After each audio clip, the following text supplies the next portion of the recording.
Welcome, everyone, to Thursday Night Live. What did we decide last Thursday? Did we decide that's going to be? Did we vote? Did you guys vote for Thursday Night Live, or did you vote for Late Night with Lovecraft Easing? Or I guess, oh, here's a new choice. Thank you, Dave. Appreciate it. Here's a new choice: Late Night with Mike and Montag. Mike and Monty. Because, hey, Monty, can I borrow you for a second, sir?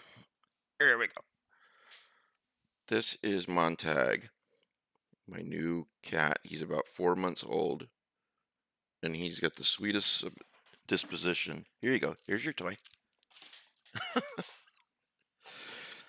Late Night with Eminem, Mike and Monty. Short for Montag. Yeah, he's either in kitten high energy mode or when that exhausts him, he's in deep sleeper, deep purring mode, which both are so cute. I mean, I one of the best pleasures in life is to have a purring cat on your lap while you read a book or even watch a favorite movie or just look out the window, preferably at the rain. Yes, it's a Bradbury reference, Jazz. Good catch. Hey, sometimes I say to Montag, I say, "Hey, how you doing, Montag? How you doing, guy?" Get it? See what I did there? Dad joke. So, okay, who do we got here? Brian, Alan, Dave, Chaz, Jakester, Michael Schumann, Davy Collins, and Kim. Kim, you have been with me for so long. I appreciate that. So yeah, okay, yeah, late night with Mike and Monty. That might be one way to go. Thursday Night Live is short and concise, but I don't know if it has a lot of personality to it, you know. So yeah, I don't want to get political, but I have to say that here in Waxahachie, I have not seen anyone eating cats, and I feed a lot of the neighborhood cats, the outdoor feral cats, and I think I'd be more afraid of them eating me, to be honest. So you know, uh, one of them I've named Jupiter because he's just the tiny cat. He's got to be at least 6 months old, but he's half the size of Monty already. Monty's going to be a big cat, and he's just so cute and sweet, and he's the only one who will run up to me, and he meows at me, and he wants food, but he also wants me to pet him. It took him a little while for him to trust me to touch him and to pat his back and his head, but now that he does trust me and Danielle and Logan, he just has to have those pats every day. So he's very cute, and I would love to bring him inside as well, but he's got it's pretty obvious he has a mom and or dad out there because there's at least one other cat that looks an awful lot like him, and I just don't want to do that. That would not be. It's warm here, and he's getting plenty of food and water from me every day. He's got a place to stay out of the rain when it rains.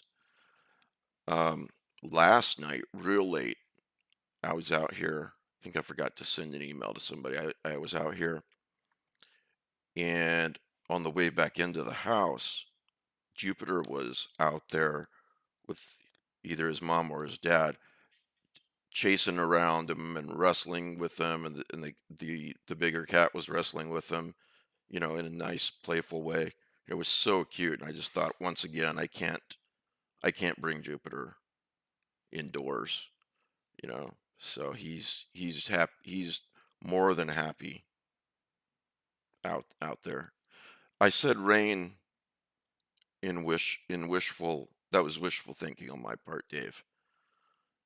Yeah, it misted this morning, which was more than we've had in a while. But no. So anyway, that is the Montag news. And Danielle and Logan were like, Montag. No, we like Monty instead. And I was like, no, his name's Montag. Till I realized Monty is cute, and I said, okay, everybody wins. His name's Montag, but his nickname is Monty. So there you go. It did cool down here a little bit compared to the 107 degrees, but it's gonna get hot again. I guess tomorrow's gonna be 94. Probably first part of October, somewhere in there, it'll start cooling down. And by that, I don't mean 40s. I wish. Probably be somewhere in the 70s, 80s, something like that. It'll be nice and cool at night and kind of hot in the day. Um, and then go from there. Cats who eat people. Wasn't there an old horror movie called The Cat People? Something like that. And there's a Stephen King story about a cat. It was in Nightmares and Dreamscapes. They in the TV show as well. By the way, in Nightmares and Dreamscapes, um, oh my gosh, what's the name of that Lovecraftian short story in Nightmares and Dreamscapes? Crouch End. That's it. That's a really effective Lovecraftian story. I really like it. And the other thing I like about Cat's Eye, yeah, is it takes place, y- you know, at night around this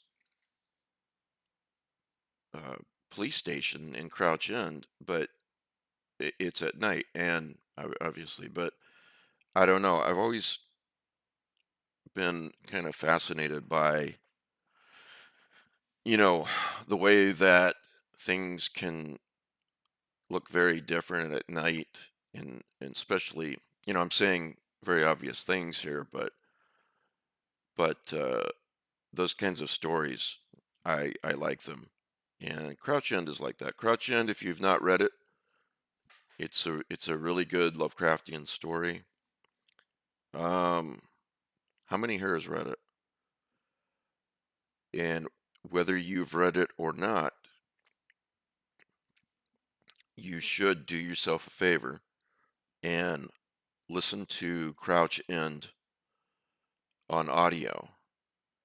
Um, it's available on Audible. Just make sure you get the Nightmares and Dreamscapes audio book with that story in it, because they divvied it up, which was kind of underhanded.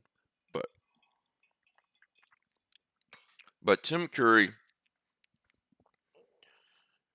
it's a wonderful enough story on its own, but Tim Curry really adds an extra dimension, extra atmosphere to that story.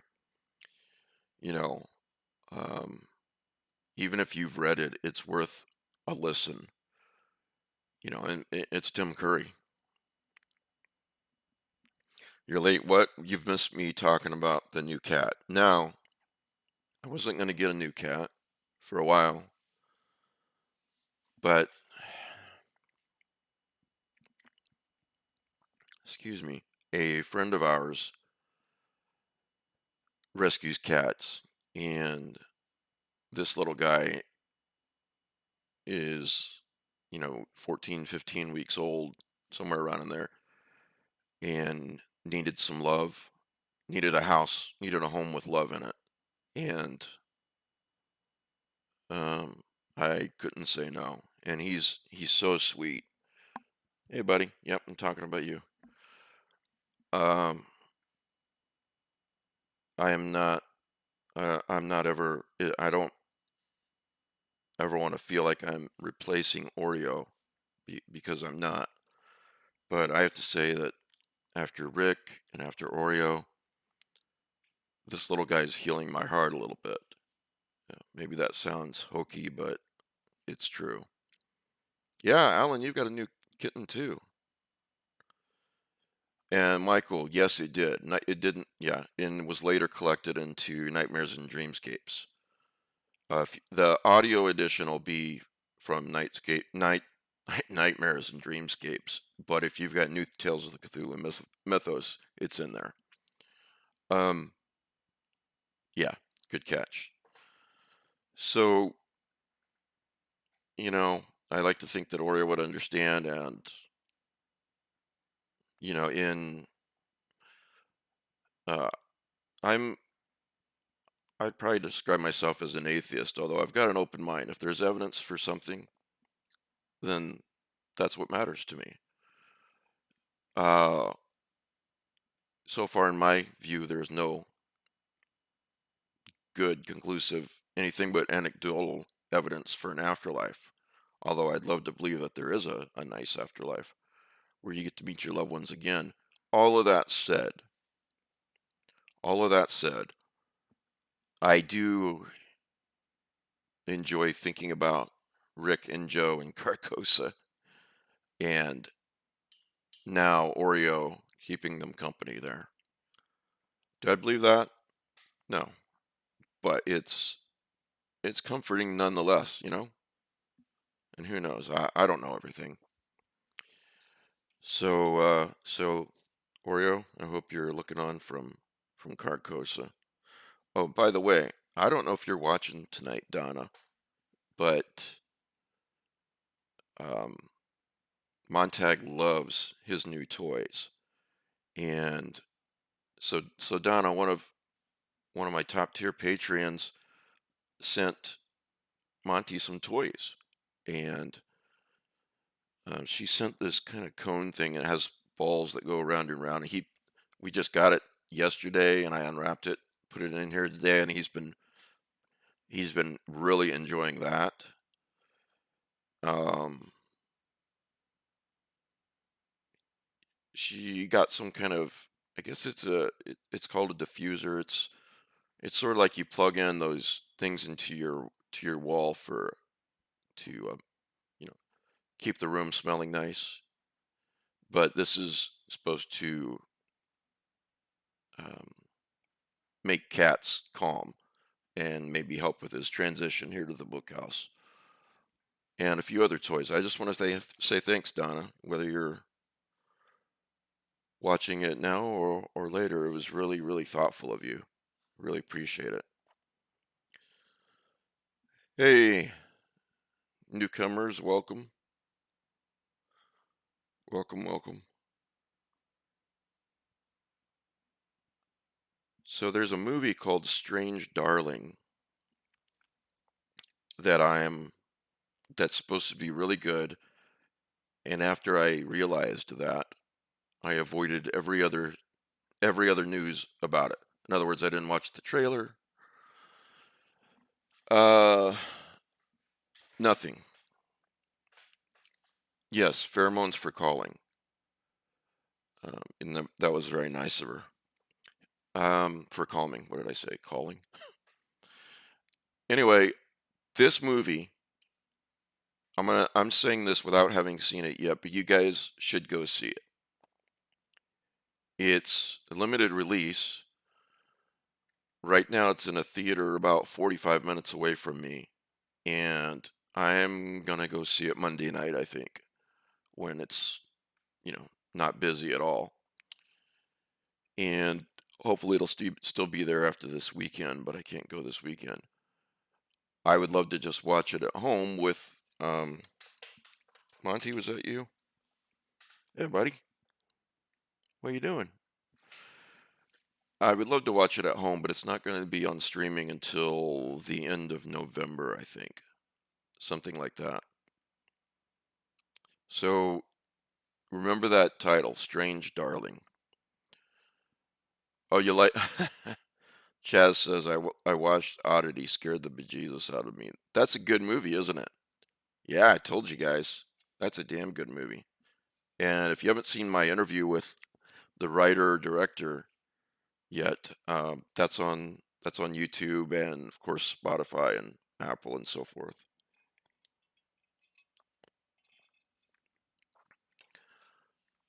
I thought Oddity. I think Oddity is even better than Longlegs, and I did enjoy Longlegs a lot.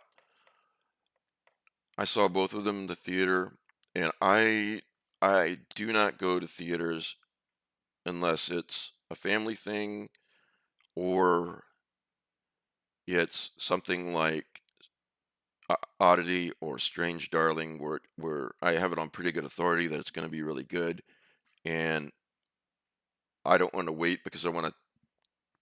Part of my job is to give recommendations, horror recommendations to you guys, and that's worth $10. Um, but yeah, Oddity, and then we had the discussion. The director and I had the discussion that I told him that there were jump scares in there that the jump scares in that movie are earned. I don't think they're cheap jump scares, but far more effective and far more interesting to me than jump scares is he's really good at drawing out the suspense and the tension. I mean, uh, he just it's almost to an unbearable um, point, and you keep waiting for something to happen. As Alfred Hitchcock said, a bomb is under the table and it goes off. That's surprise or jump scare, right? Bomb is under the table and it doesn't go off. That's suspense. And Damian McCarthy is really, really good at that. So, um, but everyone's mileage may vary. But my point is, I've got it on good authority that Strange Darling is supposed to be really, really good. Strange Little Darlings. I haven't seen that movie. Is it good? Has anyone seen it? Um, Now here's an oldie, but a goodie. In case you haven't seen this one, you should. Pardon me. And that movie is Session 9. And I remember watching it back in the day when I watched, horror movies on DVD. There are some DVD extras where the actors talk about how spooked they were at that location. It's really interesting. And it's been over 20 years since I've seen it, and I've been thinking about it lately. I think I'm gonna rewatch it. Um, Still have it on DVD somewhere. I gotta get a DVD player again. Because one thing they haven't duplicated in the streaming age, and one thing we've lost, are those extras and DVD commentary. Which if I really liked a movie, I enjoyed the DVD commentary. I don't know how doable that would be on streaming, but it seems like it would be. But maybe there's just maybe not enough people are interested. Who knows?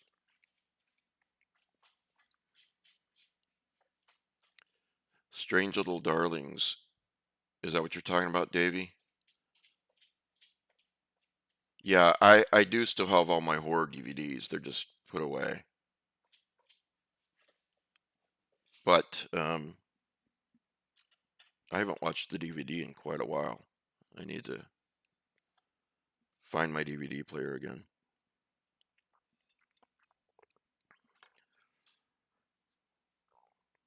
But yeah, new movies today, uh, I don't think there's any DVD commentary at all, is there? And there's some fun DVD commentary from back in the day. Um, the Ghostbusters DVD commentary, it looks kind of like Mystery Science Theater 3000, where those guys are sitting there watching the movie. So, Alan Logan wants to do that. When you do that, when you rip the DVDs, can you get the commentary off as well, or does it not work that way? Um, think about Lord of the Rings. They did several different commentaries on the DVDs, and one of the commentaries was, I believe, all of the Fellowship actors. And by that, I don't mean the whole movie. I mean uh, the actors who played the 9 members of the Fellowship. I can never get away. I could never get enough of Lord of the Rings, whether it's the book, listening to it on audiobook, um, reading it, the movies, reading it as the book. And if you're a Lord of the Rings fan, this this is 13 hours long, and it's an audio drama. I think many of you probably know about this, but it came out on the BBC in the 80s, and you don't have to buy the CDs. You can go to Audible and get it for a credit, each book for a credit, and it's fantastic in its own way. It's better than the movies. Um, Maybe I have a soft spot for it because I listened to it on NPR in the 80s, one episode a week, and I couldn't wait for the next week. But it really does hold up. It's a very good. If you're a Lord of the Rings fan, then you should listen to this version of the story, this edition of this adaptation, I guess.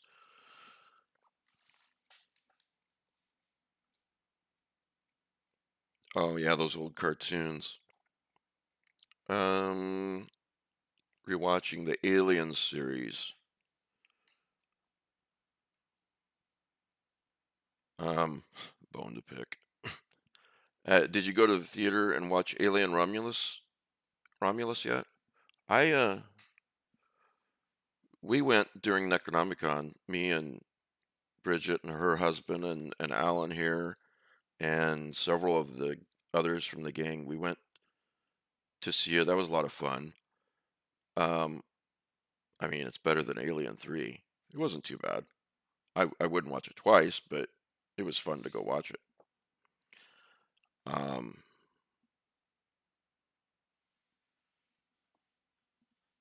so anyway,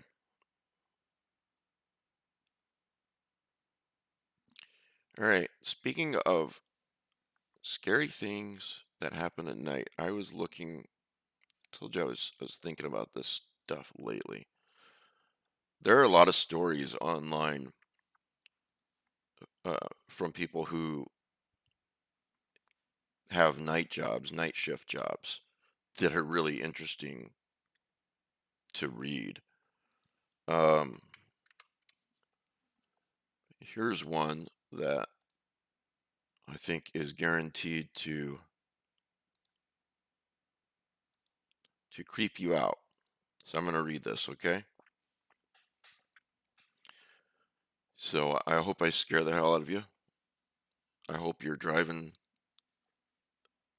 down a lonely road at night while you're listening to this, or you're in your bed with the lights off. But here we go. This is from The Guardian several years ago. And I'm going to read this. If you guys get bored, tell me you're bored and I'll go on to something else, okay?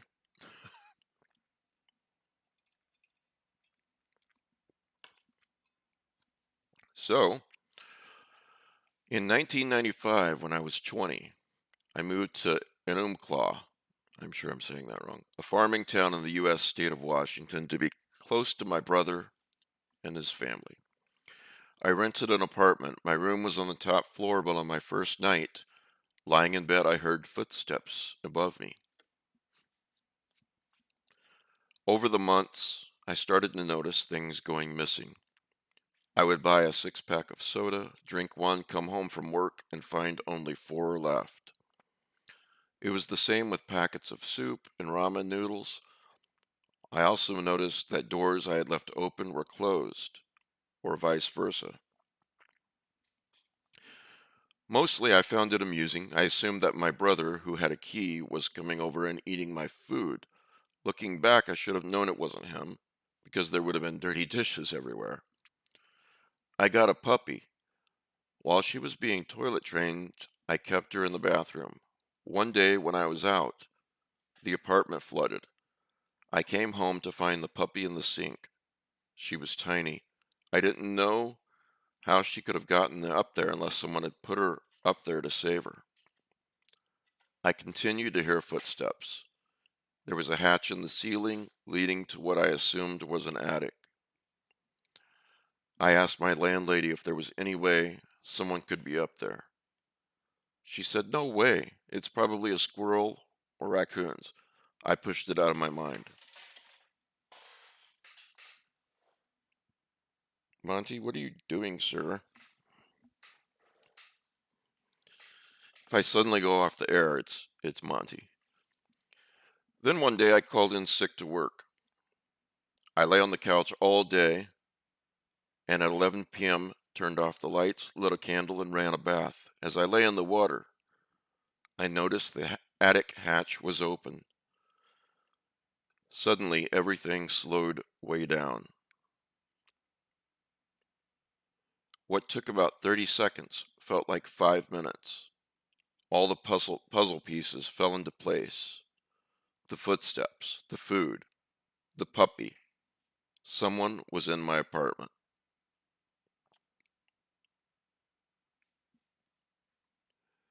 My first thought was if they wanted me dead, I would be dead. They had access to me for 6 months. I assumed it must be a man or someone tall enough to get up there without a ladder. I knew I had to stay cool and not scare him in case he hurt me. I walked naked to the bedroom to get my robe, passing the mirrored closet I suspected he was hiding in. Then I went to the kitchen, got a hammer out of the junk drawer for protection, and called my sister-in-law. I whispered, "I think someone is in my house." She said, "Get out now, I'm on my way." 3 minutes later, she was outside. We went back to her house and called the cops. They didn't find anybody, but there was a nest of stuff in the attic, a sleeping bag, some food, and a book. Next day, I told my landlady I was moving out, and I gave her a copy of the police report, which noted signs of a possible intruder. For years, the experience haunted me. When I was at home alone, I felt as if I was being watched. I lived somewhere else with an attic hatch and asked the landlord to put a lock on the outside. So the stranger was never caught. The police had no idea what the intruder was doing there. It was a quiet town with no visibly homeless people. Emphasis on visibly. That's not the first time I've heard stories like that. Yeah, who does wear robes anymore? I don't. As far as I'm concerned, if someone breaks into my house, they can deal with me in my underwear.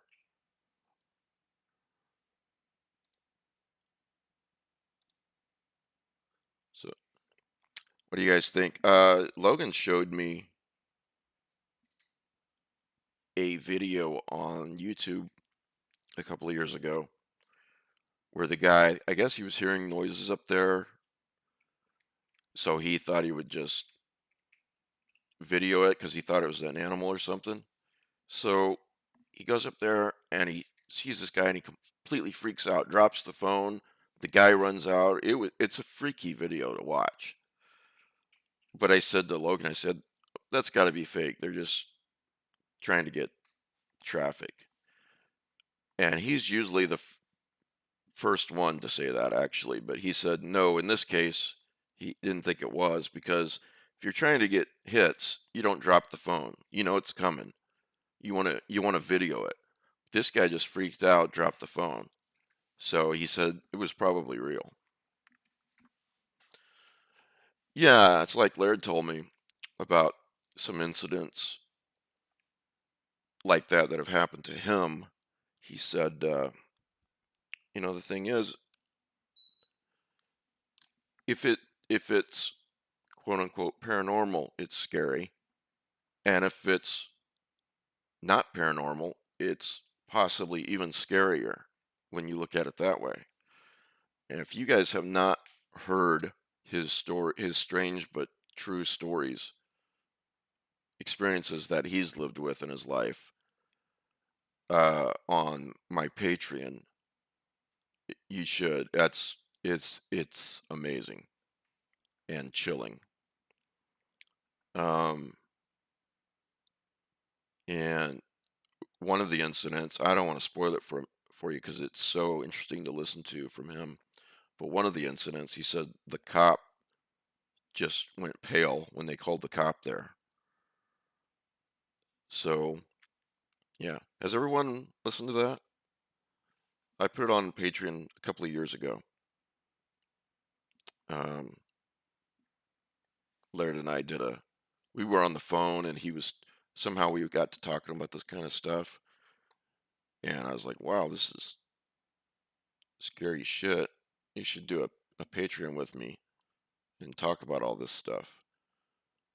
And so he did. By the way, speaking of Laird, his new collection came out yesterday, Not a Speck of Light, and you should pick it up. I mean, I don't really need to say anything else, do I? It's Laird Barron.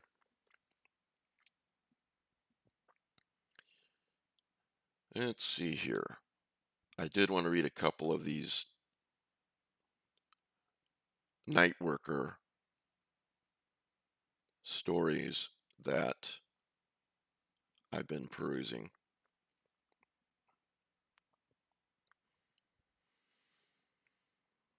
Yeah, okay, so here's a short one, but a good one. A mic audible? You mean with me reading fiction stories? Actually, I have started filling out my ACX, which is an Audible thing, profile to basically you you have a profile, if I understand the way this works, and then you submit samples of you reading stories, and it's out there, so people who are looking, publishers and authors, etc., who are looking for someone to read their book, to narrate their book, they'll peruse all of these samples, and that's how you get work, I guess, doing that. So I'm working on that. I don't know where it's gonna go, but I'm working on it just because so many people have asked. So yeah, I appreciate that. Okay, so this guy, I worked nights at a VA hospital.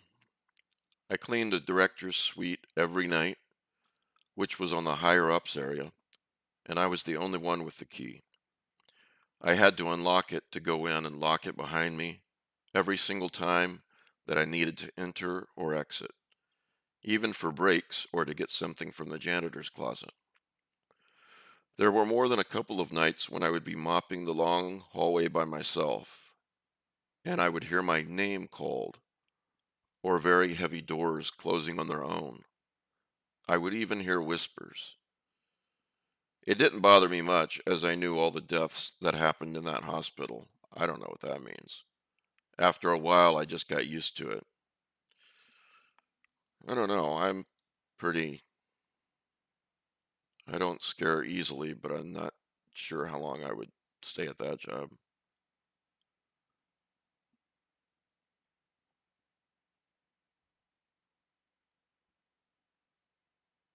Oh, this is a good one. All right. I mean, but how many of you have work nights at a job? I worked many moons ago, more than 30 years ago.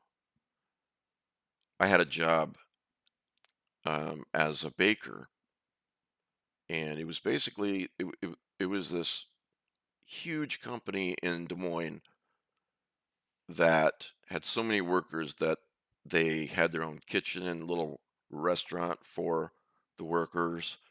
And my job was to bake things at night so that they would be ready and fresh in the morning. You know, things like muffins and bagels and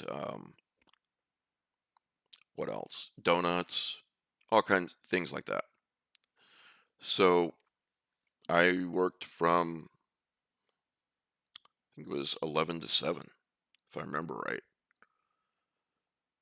But I never experienced any weird stuff. I don't even recall ever being creeped out.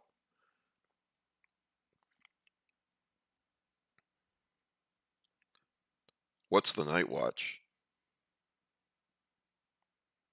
Oh yeah, Alan, you should tell those creepy stories on a Sunday show sometime. That'd be great. Alan says I worked in a grocery store third shift. Store was closed.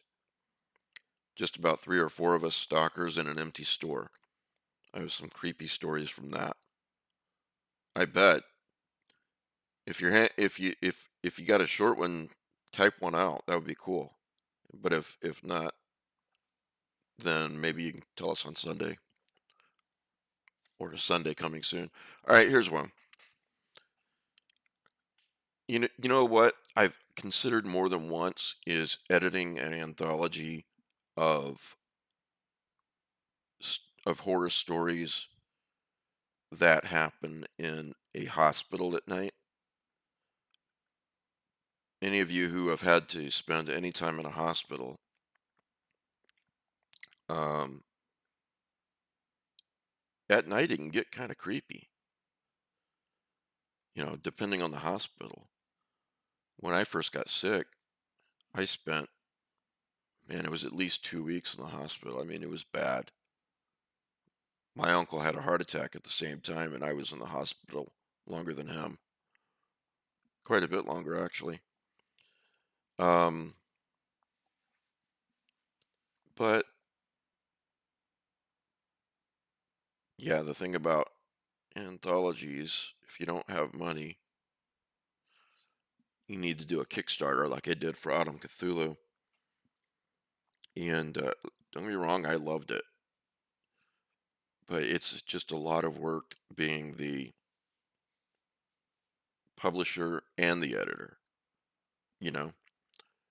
Um, I'd like to edit an anthology where someone else is the publisher, but anthologies are in the small press. They're probably the most expensive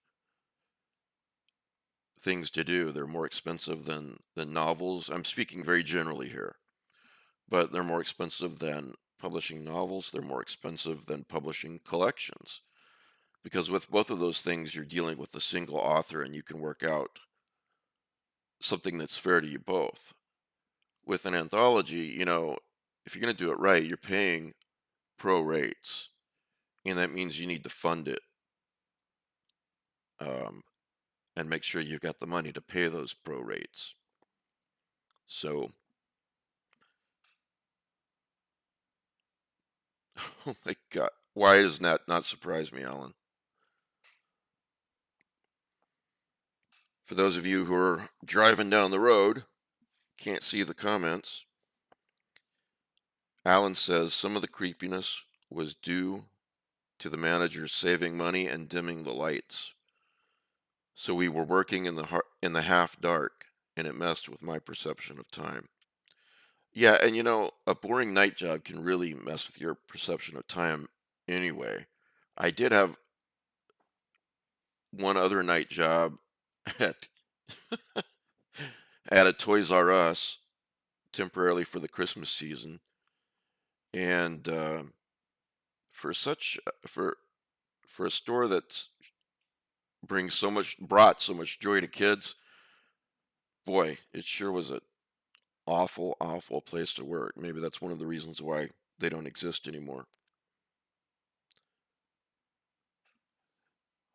Everill Worrell's The Grey Killer would fit well in an anthology of older hospital tales. I don't know this one, Davey. I'm going to look this one up tonight. The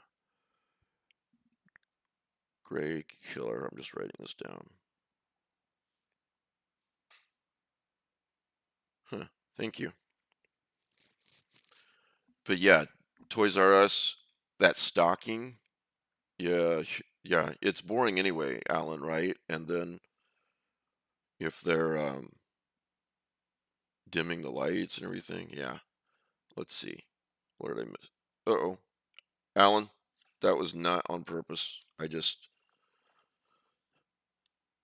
One of the bad parts about touchscreen, I accidentally removed you as a moderator. Okay, you're back. Sorry about that. Um, Brian says, worked third shift in a hospital laundry when I was young. Some areas were eerily quiet and empty. Yeah, that would be pretty eerie. You were demoted and then you were immediately rehired. As actually, I think I bumped you up in the moderation too. There's two types of moderators, I guess. I didn't know that before now. Oh yeah, theater. Yeah, that would be creepy. And it doesn't matter if you're agnostic, atheist, if you or if you're on the other, if you believe in all that stuff, still feeling creeped out is feeling creeped out, right?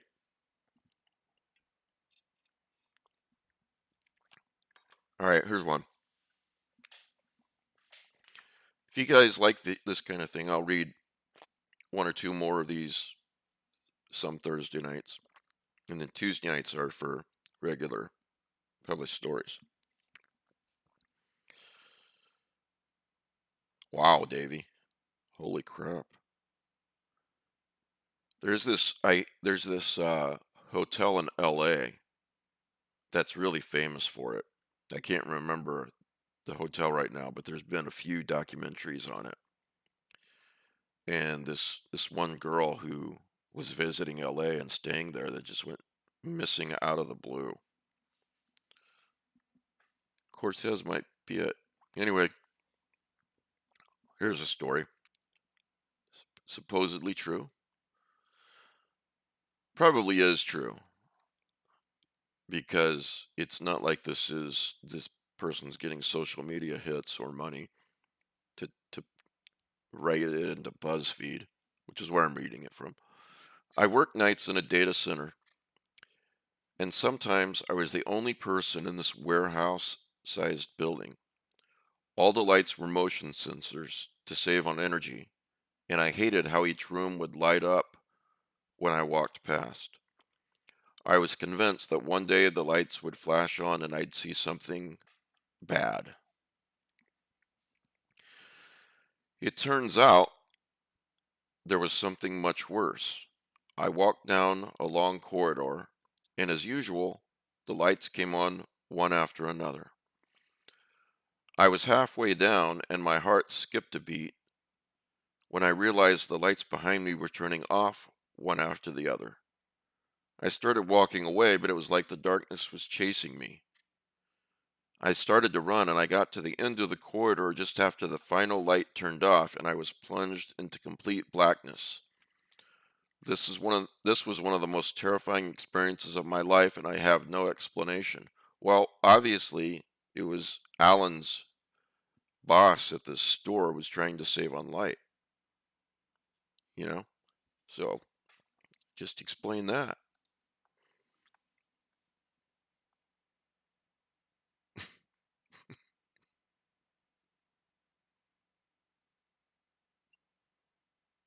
Sorry, I'm reading another one.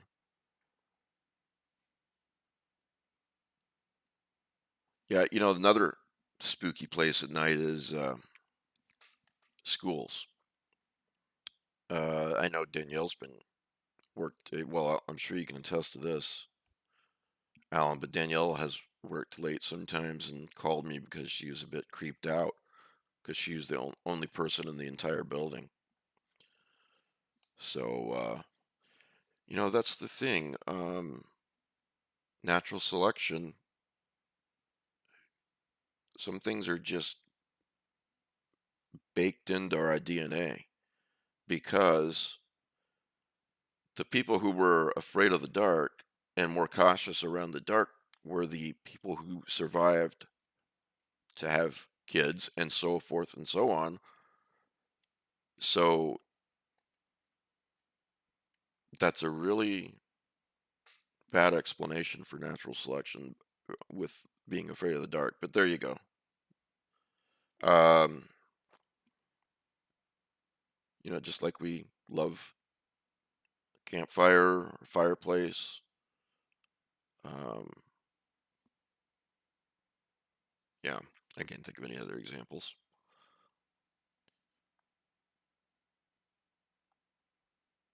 So, Strange Darling, I wanted to see if anybody has seen that. If you haven't seen it, go see it. Tell me what you think. I'm gonna try and go see it on Monday. And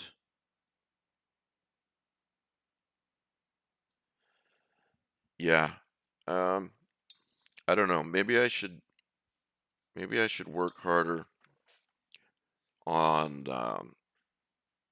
I have talked to one publisher, a guy I really like. No, two of them, and they are interested in talking about the possibility of me editing um, some anthologies. I mean, I've done the magazine, did that for 5 or 6 years. That was pretty successful for what it was, a free online magazine with some real quality stories. And Autumn Cthulhu, I was nominated for a Shirley Jackson Award, which that's a pretty prestigious award. And the nice thing is they give you a little rock, whether you win or not. Um, so I would not as much experience as some, not nearly, but when I do something, I do a good job. So my point is, I, and I got contacts, in the horror community. I guess what I'm trying to say is, I can get some real quality horror writers for anthologies. So I think about that some more. Uh, However, I will share with you, which I'm gonna share on the website in a blog post soon. You guys are familiar with the Lovecraft Easy the magazine, which is where all this came from. The magazine part of it. I'm going to, if you go to the website now, I think I did this. Make sure I did. If you go to the website now, you'll see one of the options at the top is Lovecraft Easing Stories Classic. So what I've done is I'm titling that 2011 through 2016 the classic Lovecraft Easing, and I'm going to start publishing horror stories again. But uh, it's a lot of work to put out a monthly, quarterly, even quarterly magazine, even twice a year out. I'm not going to put out a magazine. What I'm going to do is pay pro rates and I'm going to publish a story once a month or two, something like that. We'll see how it goes. And I won't name any names, but several writers have told me this sounds great and they would like to contribute when their current deadlines are met. So that's coming down the line, and it's I won't have a submissions page. Um, it's just going to be invite only. Although I think the people who know they can ask me know they can ask me, if that makes sense. Would I publish art in it as well? You know what? It would be nice to have an illustration for the story, Dave. So I would say probably yes, and of course pay for that. Um, but I just feel the need and the desire to put some more stories out there on a non-stressful basis, if that makes sense.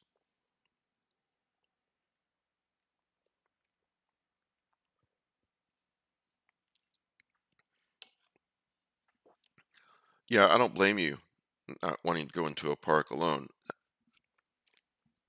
You know, especially for females, should they be able to? Absolutely. It's I want to live in that world. But and should we be focusing on teaching men and people in general, but too much of the time, especially men, not to hurt other people and hurt women and so forth? Yes, we should absolutely be teaching that. But unfortunately, you know, there are just precautions that you have to take in some places that you can't go. And that's a sad thing.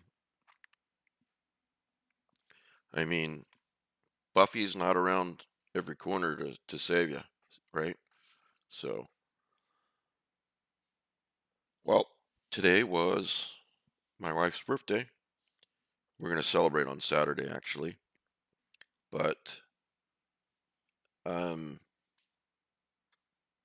I won't say how old she is, but if you saw her, you would not think she was that old. Let's put it that way. Yeah, and my anniversary is yeah, Virgo. My anniversary is Our anniversary is in 9 days, so this is easy. Her birthday's on the 12th. Her anniversary's on the 21st. So what's this? 2024. So be 28 years. I always have to think because I'm always thinking, am I thinking of when we got married or when we started dating? Um, which there's about a year and a half difference there. Yeah, thank you. And gonna have cake and all that on Saturday and celebrate and get some more presents. She was surprised by some flowers at work today from her husband. So, so yeah, we're closing in on 30 years. All right. I thought everybody knew that story, but yeah, I can tell that before we go. So it's Des Moines, right? And it's Iowa, and it's 1995. It's February 10th, 1995, and it is cold, cold, cold. It's a very cold night. So I'm working on my fabulous career delivering pizzas this evening, and a friend of mine walks in there, somebody I hadn't seen for a while, and he said, Hey, after we said hi to each other, hey, I'm going bowling tonight. You want to go bowling? I don't know if I had ever been bowling, but once or twice before that.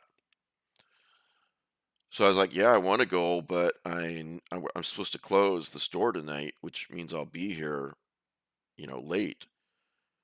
And so I went and talked to this other guy. I still remember his name, Chad.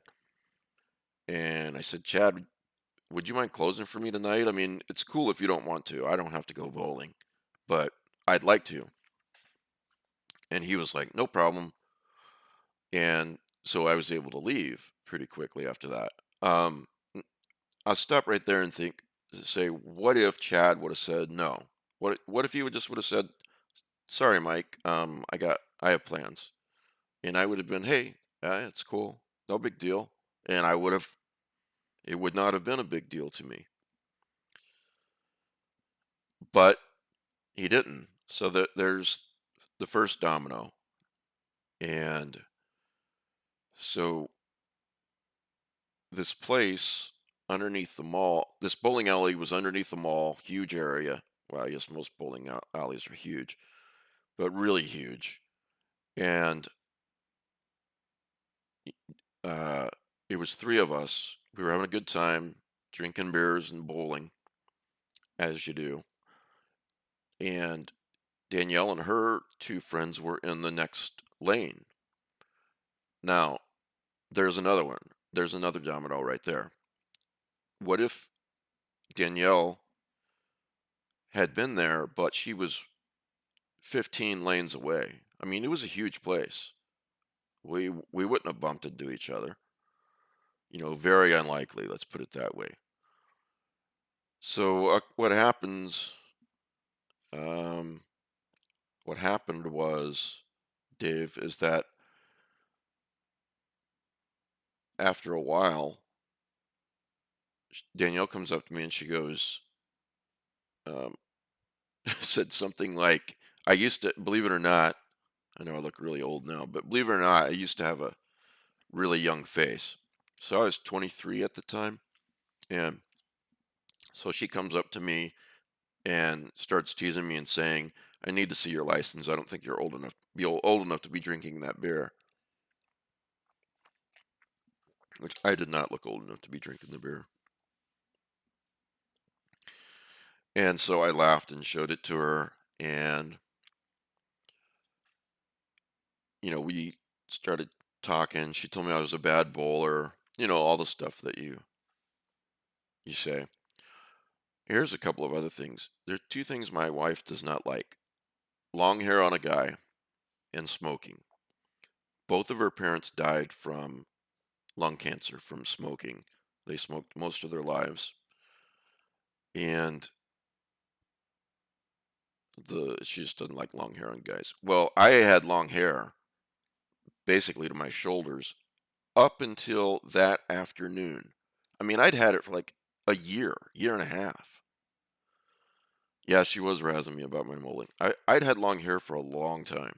And just that day, I decided I'm sick of it, got it cut off. You know, normal haircut.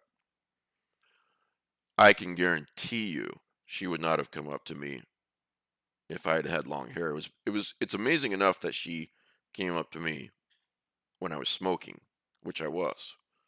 I used to smoke. But long hair and smoking, no. Uh, you know, strike two, you're out, dude, before you even know you're in the game. And but she looked past the smoking and everything, and so many things could have happened to stop this from happening. Um, it's kind of amazing to think about. But she was after the night was over and the place was shutting down. She said goodbye and she was walking away with her friends, and we'd had a good time just chatting back and forth. And I stood there and I thought to myself that there was something special about this girl, and if I did not go up to her and ask her for her phone number right now, she would walk out of the door and I would never see her again. So I thought, you have to do this. It's now or never. And so I did, actually, and I still have, oh, here we go. I have it right here. This is the piece of paper that I wrote her phone number down on. It's a receipt. On the other side, it's a receipt. What's the receipt for? I forget. Oh, right. Yeah. Old receipt that I had in my pocket from the day before. It's dated February 9th, 1995.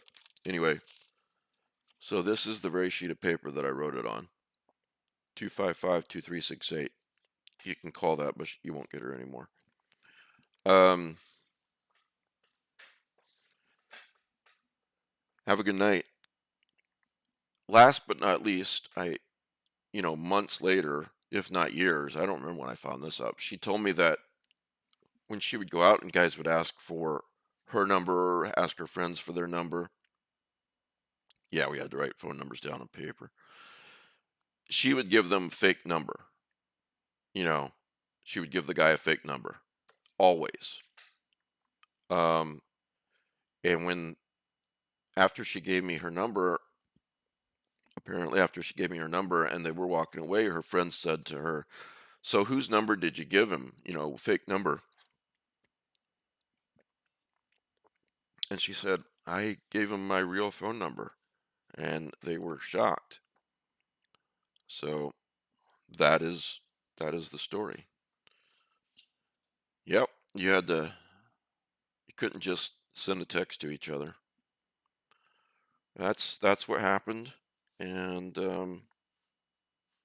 I bought her a T-shirt last year that says, what does it say? Sent it to her as a surprise. I'm the most striking thing my husband found while bowling, something like that.